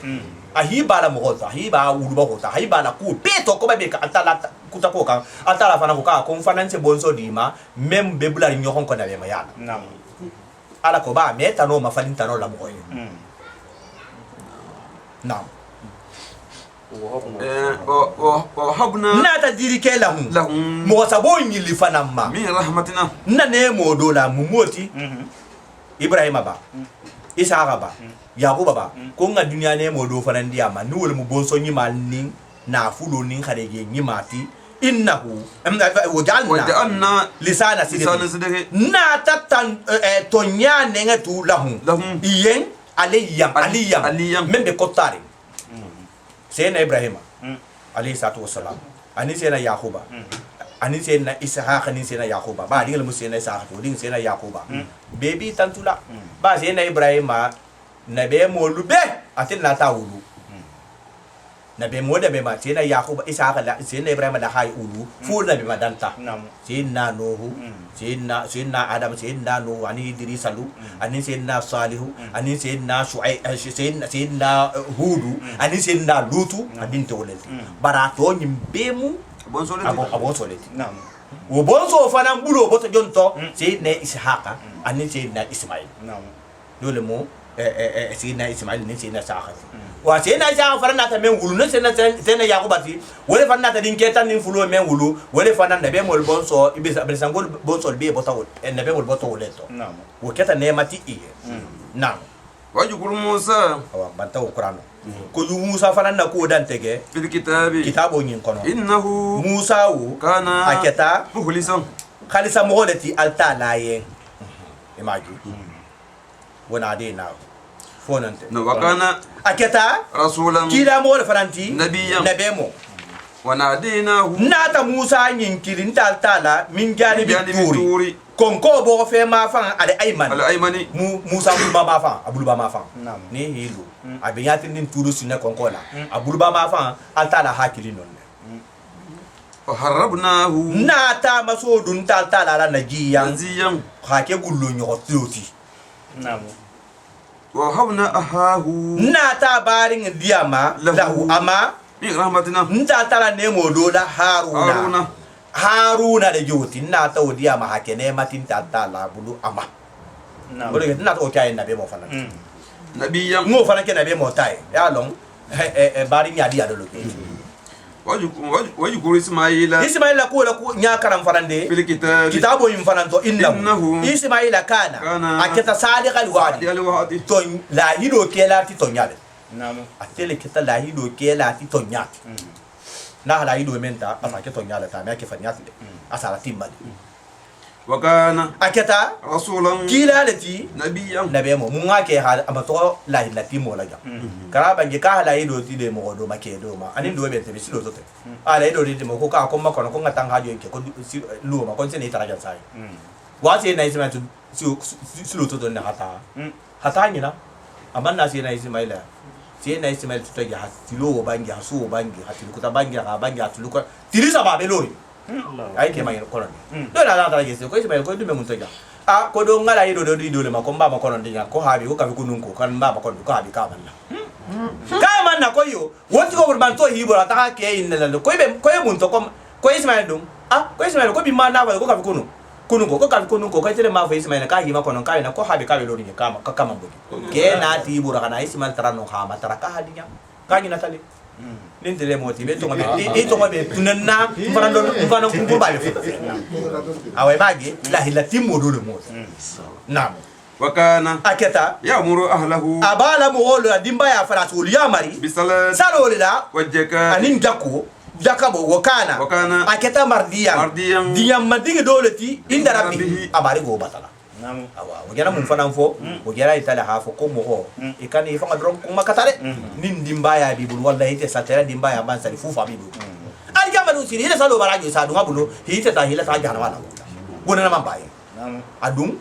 nja telel tembe kumul katala na dimbaya dun dingi na dimbaya lu nga dunti la kuto ala kuto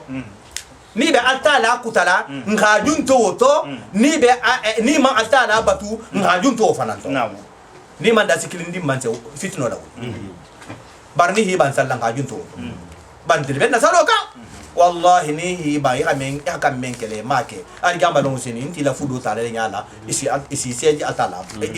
ima altala ya nam wajukuru idrisa idrisa fanna ko dante ge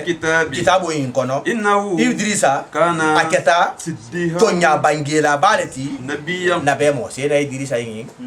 dole ko se na adama tambi ko la andinge men to se na shisa o tambi ko la o dindo won ma mari le mu se na idrisa na ring o tambirin ko la le sile se na ibra se na nuhu na tana ba dole ko se na nuhu se na ibrahim nin se na nuhu sanguli kili se na nuhu nin se na mbemba adama te ma sanguli kili akoto se na ibrahim nin mbemba adama te ma ni mo ba kontila sangulu fula awa se na idrisa bota le jani se na nuhu benama se na idrisa watu hatar le dunia dino mukilinati ala kilin wole foka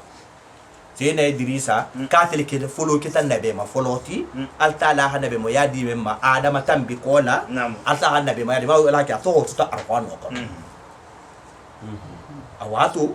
bara ala kilima tibal na me bayala tambi to mena ala kilaya hatara complication bante dunia dino mankulo ka ala kilim ba ya de bigi ana ta tala matara wo to sila ha kita mo nyima ati wo mo nyima ya to ama lonta male ko liya ko mo nyima bale mo nyinti ka folo le kita mo oti men folo asafero ke be dunya safero men bala tel folo ba khattu atel ka khattu folo ke men ga safero ke dunya be safero tata sene ibrahima sene idrisa lema akata faransi silemba akata arabu silemba akata fustinin safero le kemu sene ibrahima allama bil qalami le kewti a telefona folo kita mo oti men ga dogo kara habula kan bago ala ko le fota dunna bago tumbige bar bagi mun tumbige gudo le trambigi gudo hala boroto ha bla mo hol kam bari bago ha kara ha ke ko bago bi ngamena ka telefolo fi kita wo mo hos a tel folo ha kudo la foro ko holto warafana na ta idrisa kotota makanan hala yele daraja dingira aliyam membe kototari wala joti atebe sam fatana ni nyoho ni mbala khiso la sala listra menke kida ta tran no sallallahu alaihi wasallam right kun ya warfana makana na ni ding mo ni ding be examiner ya sinya bina ni kilise hadi ama haikuala shambia chamila shiki la fana bigu ikisema ko wala permi ko bam wala sefani ko wala amni barajida ulaika wama an kusinyi ma ci golu allazina mole molti ani amallahu altala khane mola alayhim melikam mo tang men na jandal tegete minan nabi nabe moli nyama min zurriyatin adama bon so lu molti wa mimman ani molto amanna ngame madoni ma nuhun fe wala joti se na nu fanan bon so bi nyama adam bon so mu jonti itogi idrisa ndoti ana abula se na no hula se na nu bon so mu jonti se na ibrahim ndoti ba me madoni kulun kono wol faari adinga hamuni yamuni samuni yafu simentu ta wol bon so se na ibrahim abotol wol awa wa min zurriyati ibrahim ani ibrahim fa bon so lito ni wala mu isa kan yakubati وإسرائيل ani israel bon soto ni lo musi na yakob fa ma zena yakob fa fonga to ko israel asunno le mot نعم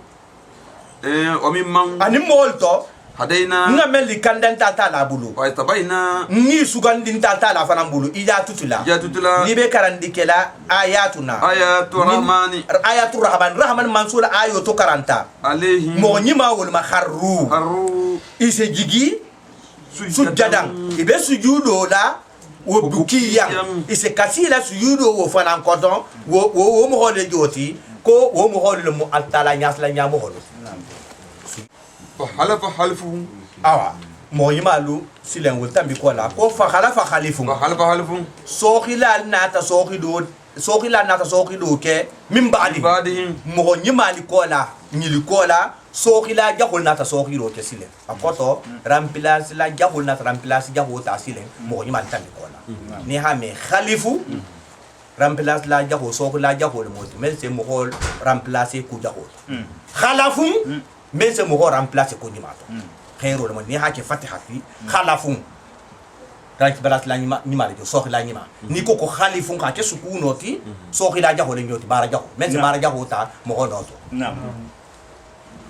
Naam. أداؤوا صلاة Imagi ila remplace la jago a to ma selo lo muinti ina ta munke wolina ta sa lo jabe be hala fay wata ba واتقوا ushawa شهواتهم ira ne di anyo e hola batu ala kutaku habla woko fa sawfa wajibi le mo jal qawna يلقون wol sena sotor ke gayyan حيا gayya falanga gayya falanga ko sena wo be nyo ya ha soto kana ban yo gayyu min gayyu falanga ni menge entiteng radio falanga menge entiteng ko falan nemu jahannama fanan be altala matarala ka kana bula janne ko fanan be altala matara ko kana bula jahannama to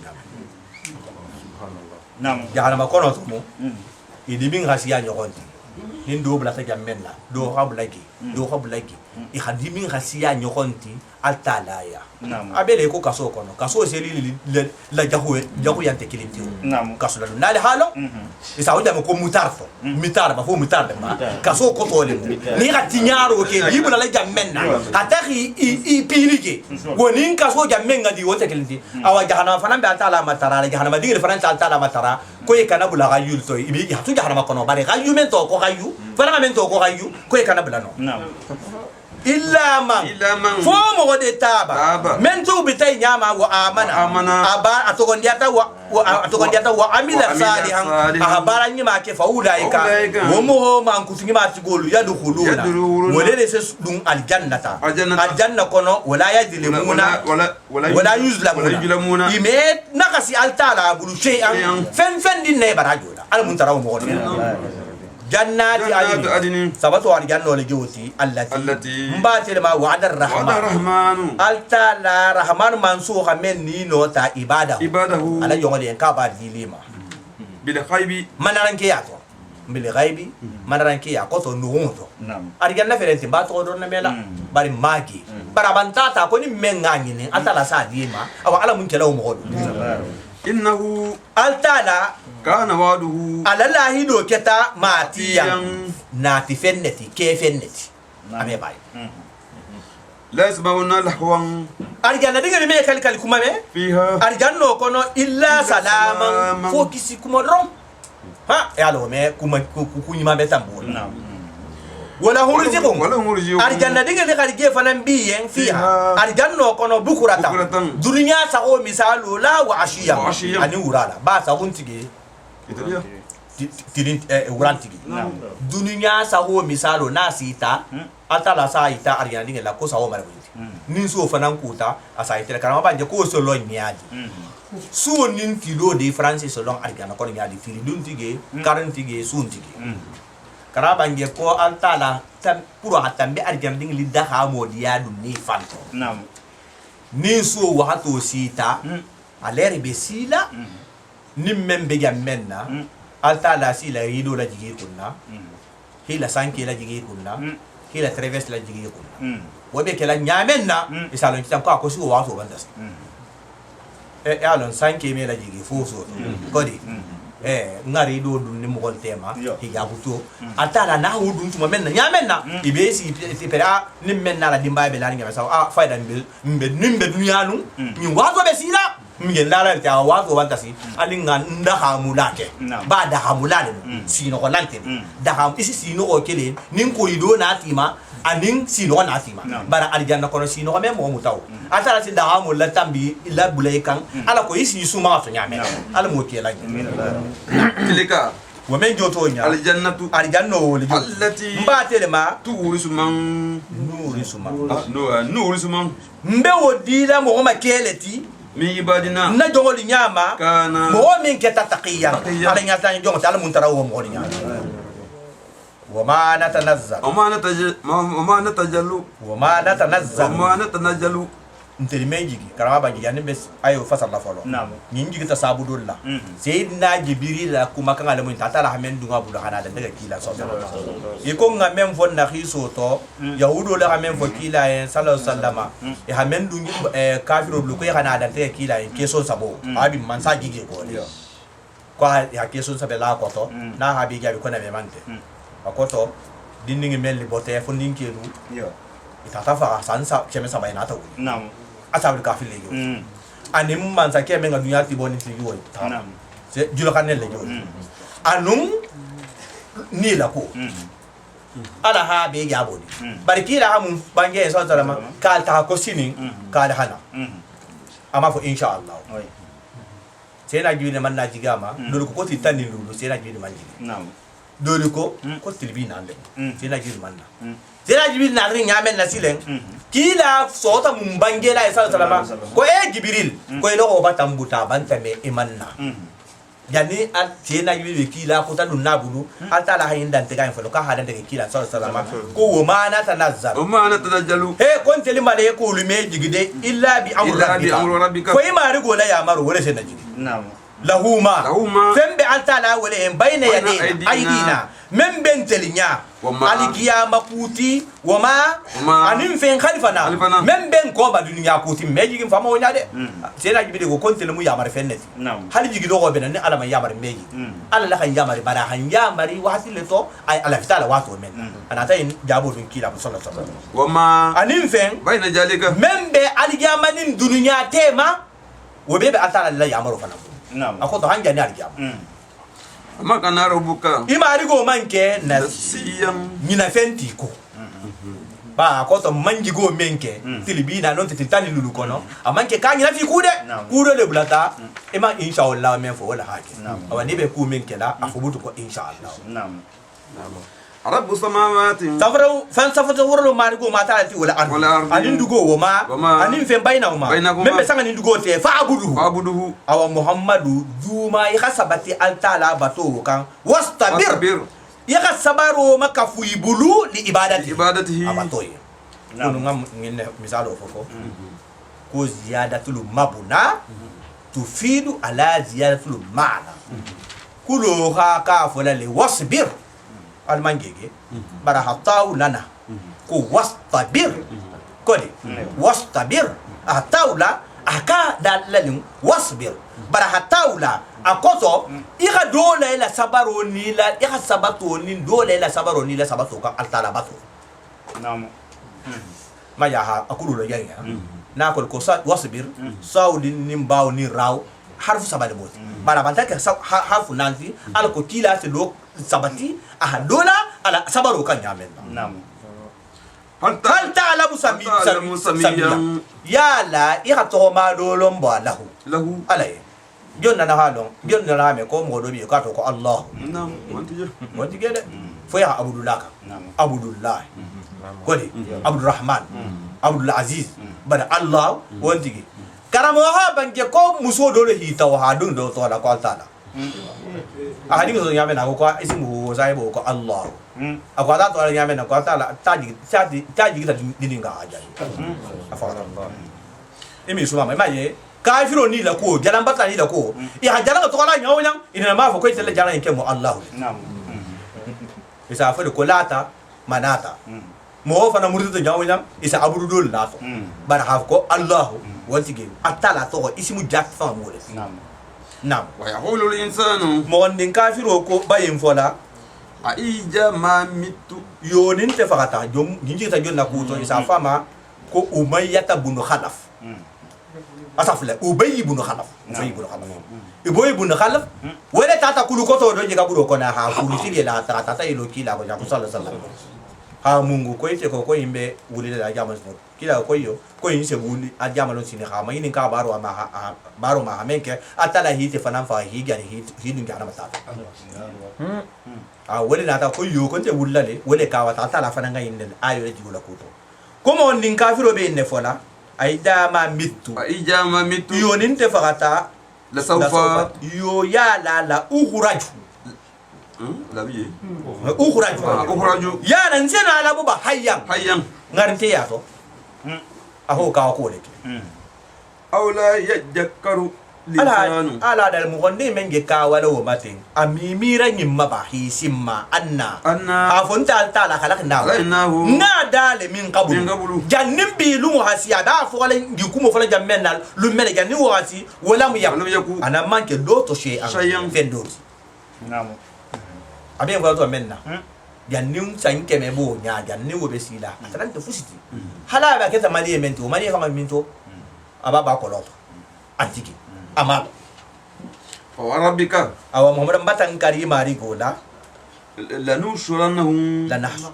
lanahshurannahum wallahi intal tala be mo honyin na wullale fek mo honyin lu hila ngarntiya wa shayatina anin ginna setano mel be fasari la filo kan nsi la wuli ni woli bebe jolo kirina aljamano karaba nyoko mo fata kafiri ya to jam ibulisa menga aba ha bonso men na sarti te maka hila fili ibe wulla gaburo kono altala bi ni atleast da jolo kirina Allah ta jama ko nam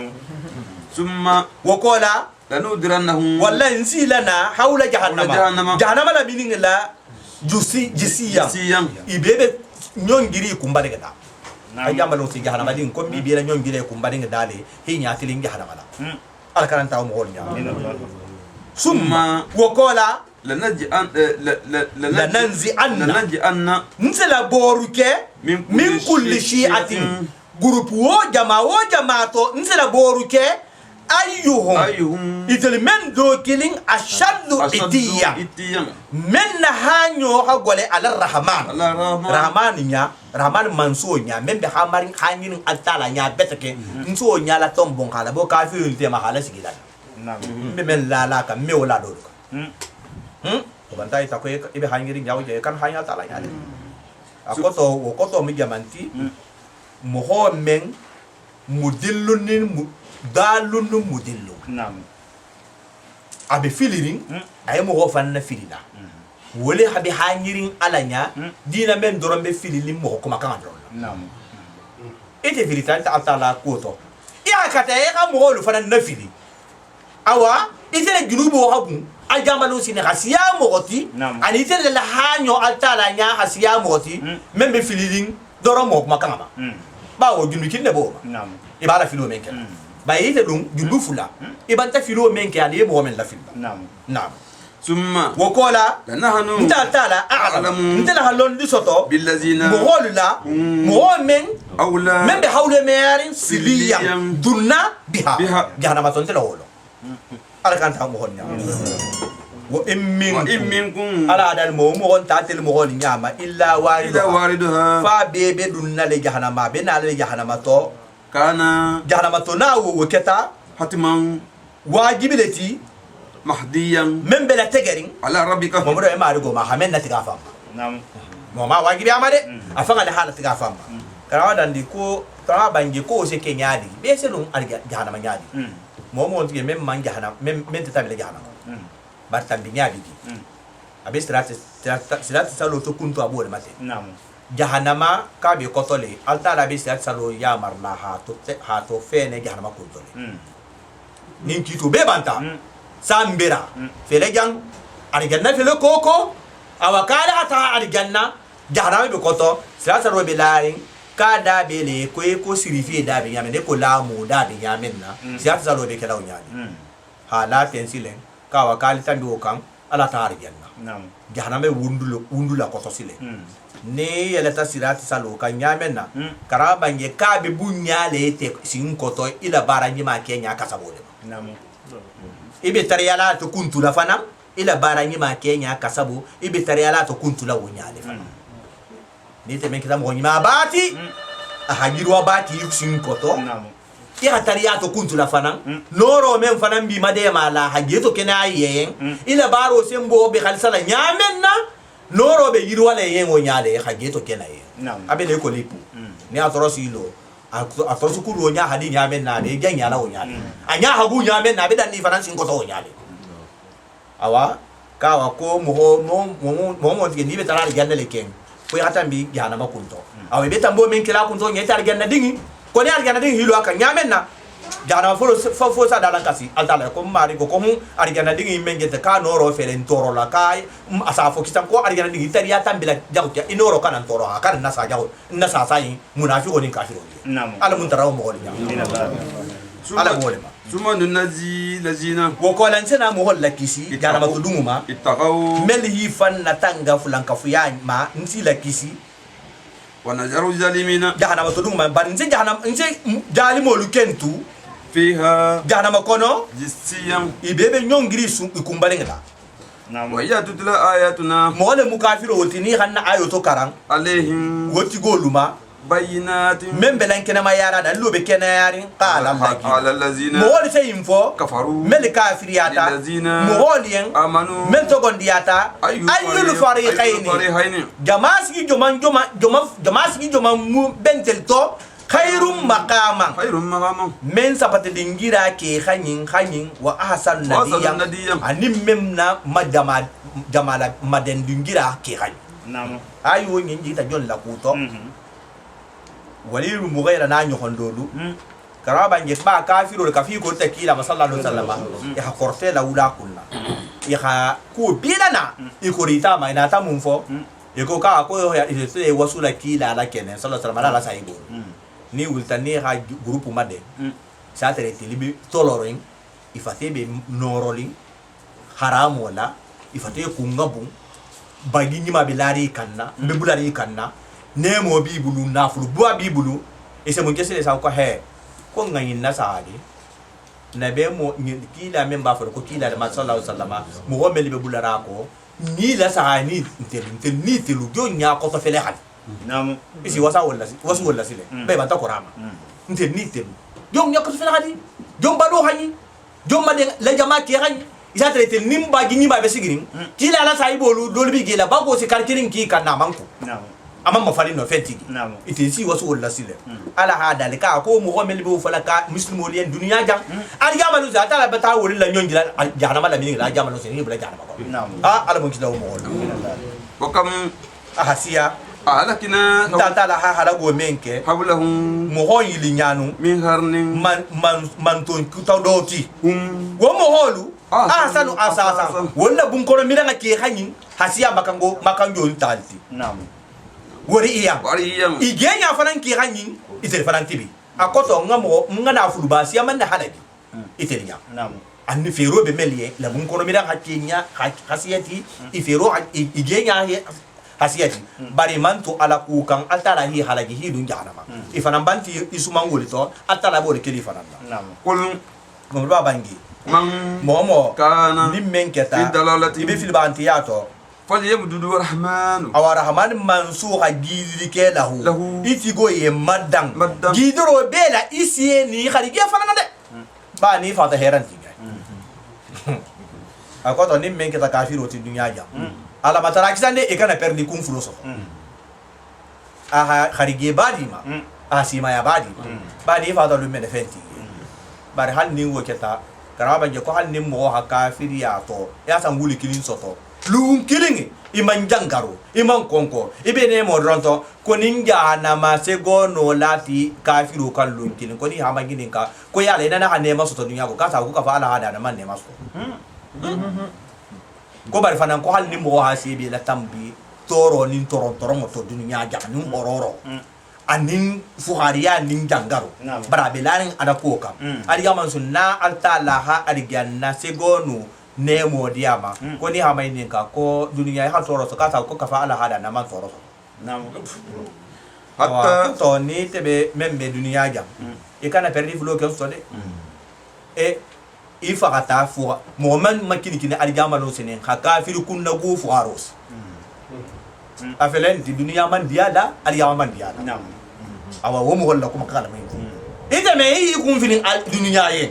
kata de ala hari ye di ma asima di ma ba aljama kun ti gengi hatta hantu menna garawma ni tata fenge yo adu ibe kongor la menna imma ajaba fo haki jahan katoti atala ka men dun kila budo hala sarti kafiru ma hi fa yan munta nyala wa imma sa non ta jamba sang hanne kan hi hankata nulum jahannamati fasayalamuna sharra makana fa yasayalamun isa long isa mo long wolung huwa mo men shanrum makana mo men dingira hajahu altala ya iso long wolung wa adafu jundam anim men na jamaa bil khanfuri iso long ni Muhammad sallallahu alaihi wasallam anim mu'minolu non te kafiru le mo isa long wa yazidullah wa yazidullah altala se gidirike alladina mo holla wolung ihtadaw mel kandata udam kandati yakutala asali mana adima aligamba lo sini aligamba nyasla nyami telefisal wal baghiyatu salihah bari bara nyima men barajo se sabati khatu khairum wala khafisa inda rabbika modo ay mari go batala sawaba baragiti wa khairum atele fanan ngafisa maradang sagidi ngira fanan ki mo holi matabi afara aita laji lazi ala hadalin kibar mu wala kula ba kafara men kafiriyata bi ayatina nta ta la ayuma karama bangi ayo njigita asibun wa'il ajita wala kudo asibun wa'il he man aketa banna bati kila wa sallallahu kafir kun tigi ba akila masusole hangan ne jaw ya siti kila la ha akila konta filta ahasi na jibira hada ka se na jibiri le ko mo dan tabaje ko ban ta toro asibun wa'il ba nyam aha danka abala nyom ala surukan wala hala boyidu goma ngani haso wala kita adannati asubul wai hana dingi ma ba so to safa mako umru ibn as wo fananga dingi ma ba so safa ko abdullah ibn umru asubul wai lingi kudo tambita wonni kila la sai baba do bige safa sala ko kababun art khababu art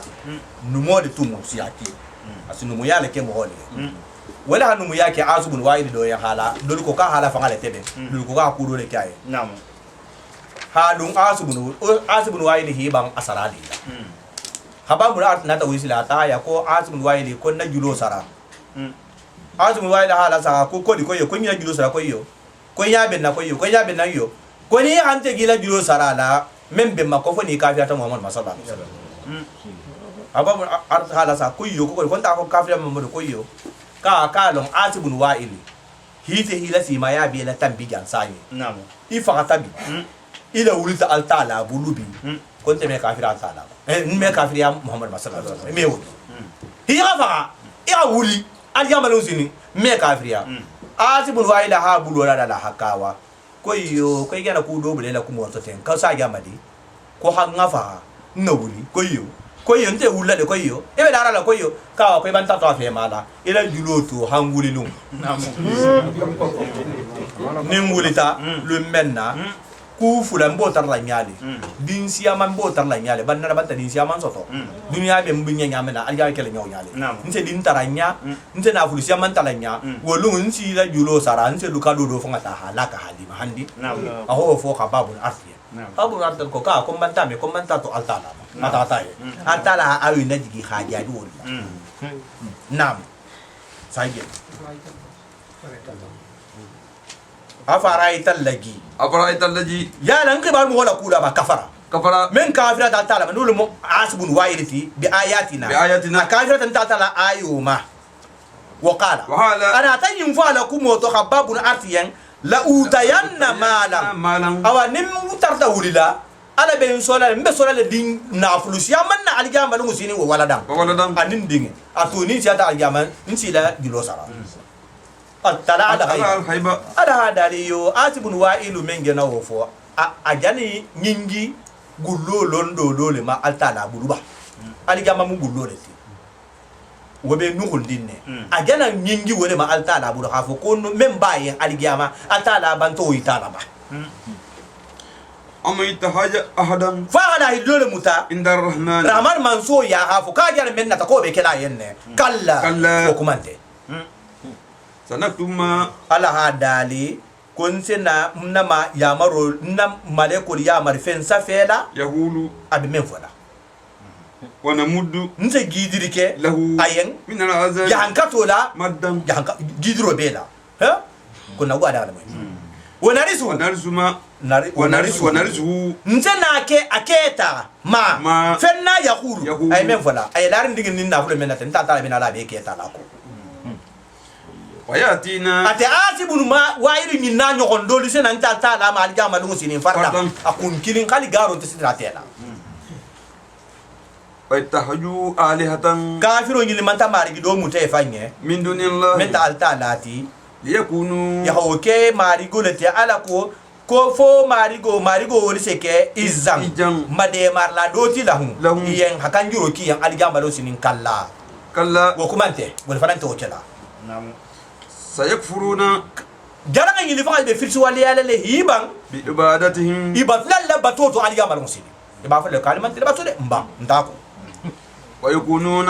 jaranga ni fa seke didang ضدا jahubati alayhim Alayhim. ibatulal ma aljama lo sinin yalon jaw ya daga le moti ألم ترى ala dani man geri ke bayta mamad ba أن ntal tala asanna shayatina. ntela ka ginna shaytano la samba على الكافرين kafirolu kan ta uzzu تعوجهم ginna shaytano so la kafirolu mahamma kana ala kutako fana na azam أجم mahamma kan do bela akoto nimme ko kabe altala ko tala nyamen nawo ginna shaytano sta sarti so do ya sa he bula atala masuso ko dolo min geno ke faniya fo sunyaro ke wala hani asli mahamma kana ala kutako le ka ولا تجل ولا تعجل فلا تعجل على دا ومن بربا كان كين عليه عليهم مهو ولو يحن كتكوما انما نعود انت تعالى بكونتري كلا لهم لهم ولين سيري لا الا سي ما يبني لا كيلو ني لا جيرو ني لا كيلو من كلا كي ني لا يلو كي حني لا جيلو كي انت تعالى بكونتري بلا راما بدنا لمنا فملا كامي بالا أدم kontiro bela wala ke karamo do ya ko kawa ko ngai londe ko ni la kilo na la jego yelo fani ba ke le hakon ta fi ko ba ta la yi ni la kilo na la yelo ni la jigo na la yelo ah milliard konti men di tema fani ba la le ba la jigila do be bolala ngumari ntiringa na men na jiga hala ele te do yana ba la ngena masuti anga bolo la fe membe den ni la kilo na yelo la ha wo konti atarre ba hakin ni la kilo atarre kodi lere kilin kono isi ni kilo na yelo menke ite ma konti يوم lum fin ko tuma menna na suru muttaqina nta tala bi anya sanya mo holla wala lum menna إلا الرحمن hila tahara man mansuma wafudan ibe kerin delegation jama nyimati ne ame al wafudu delegation jama le moti bunyale bo ka ala mun taraw mo nyama ونسوق المجرمين bari ala mo kurumulu flan kafo mo kurum kafirulu nso la gengen إلى جهنم jahannama kemma wirdam ibe tahari iko nyomo gilo ko tobe nyamen nyamel wirdu nyomo gi to lo to se na gi bi nyamen na ba ko to gilo o bala da kabunna ka ko jahannama diga fansi ta jahannama o nyal gilo bi لا يملكون shafa'at شفاعة ime kanjuru soto mo ko tabulu wolum illa إلا ma من fo mo wode itagada ahada nimmella hala hilo muta عند الرحمن rahman manso ya ahalatimma atara se kanjuru to to ya alamun tarawo mo nya ni wala mu la hawla wala quwwata illa billah kal mota وحالوا kafirolu ko anim nasaralu anin yahudolu itagada rahman banso bantam tarike walada dinti fanye la kadiji لا تجيتم ha alteli mogolu alteli kufulan ka fukuma lalu ani bantana ateli ke shay'an kuma kanti idang kuma kam maslandimba membe kondi hading dembandia atalala kuma kondi mbale takadu samawat tamfataro lo sufiyata nyinna yam fatirna ay laru lalo ko tam yatafakkarna يتفطرن abe kilin ko sanfatoro lo sufiyata nyinna i ka fara ɲɔgɔn kunto minnu منه kuma kan o sabula wa tanshaqqul ard وتنشق الأرض dugo fana nga to fara ɲɔgɔn na wa takhirul jibal الجبال konkolu fana nga boy ɲɔgɔn kan haddan Haddan. abe katin di ɲɔgɔn kan kuma kan kilin sabula ntele bi gemen fo la soniya bulletin ha fu ka tala ko dimbaye andaw أندعوا wo bebe kera wollale ba ko be ba ibanta kiliri ke walada ولدا din soto kula lirrahman Lirrahman. rahman kunto وما ينبغي ما ينبغي لمن دغى للرحمن للرحمن. رحمن منصور ين ان يتخذ يتخذ ولدا ولدا. كهدي متافن نعم ان كل من فن دين في السماوات السماوات سنفتر لوتو والأرض ان ندغو الا اتي الرحمن فو بيبنا الرحمن منصور ين كان الجامل مسلم ابدا أبدا دنيا بلوكا وسه لو متافن نيادي مولum meso yinga kila jongoti الذي أعصاهم ala banta mo li golen kati wa addam Wa abanti konti addam Addam. kontiro bera ibe mo ala jongole si o kullum fenga be atir آتيه bebe na ala alta la kan aljamalu yawmal qiyamah Yawmal qiyamah. aljamalu ngosini fardan Fardan. be kum kilin ikilin sota nyamen na halifu nele membe bola fono kilin to wati kilin ikilin be marigo be na marigo nya aljamalu si إن الذين momen آمنوا men to godiyata وعملوا ibarata الصالحات bara nyimala سجلوا الرحمن rahman manso se turuke لهم wo mo hol yen wuddam Wuddam. kalunti yale son do meto awa ala mo ala kano fulan son do meto Amin Allah. ibe taala kanula ala kano be sabat le son do meto al taala fanan bara ko be son yali yen nyale ala mo son yala فإنما يسرناه ala dan ta taala rwano yin sonia بلسانك ite muhammadu ba kangale la wala joti la arabu kan nga sonie kan iyangole la لتبصر المتقين ala ko fisa ala nya nya mo holla sewa به ara rwano yin na halimane yama وتنجر هم ya mo lu fanan masilang به ara rwano la luddang لدم mel be kanto mel la kele nyogo ya ha gole altala mai kanta gole no le mukafirul وكم ahasiya أهلكنا قبلهم nta altala ha ya hankato men ke mo la mukafiro nyili makafiro nyili ya min karni gabana mo kutalla هل تحس من أحد yala nga mel halagi mo folo wonto ni sembo yala ite be sogirim mo do kilina minum منهم woni nyama biba au tasma أو ubitizam تسمع ركجام non te se ko irikan do me lahum لهم wol dolla wobige wontigi awa ala man kori wol ni sembo halagira so kori makafiru halagira ame kori awa ala mun na ko ni ala ba ko ni ma tin ma Amin Allah. sadaqallahu la jambala rasulullah ma khala halu rasulullah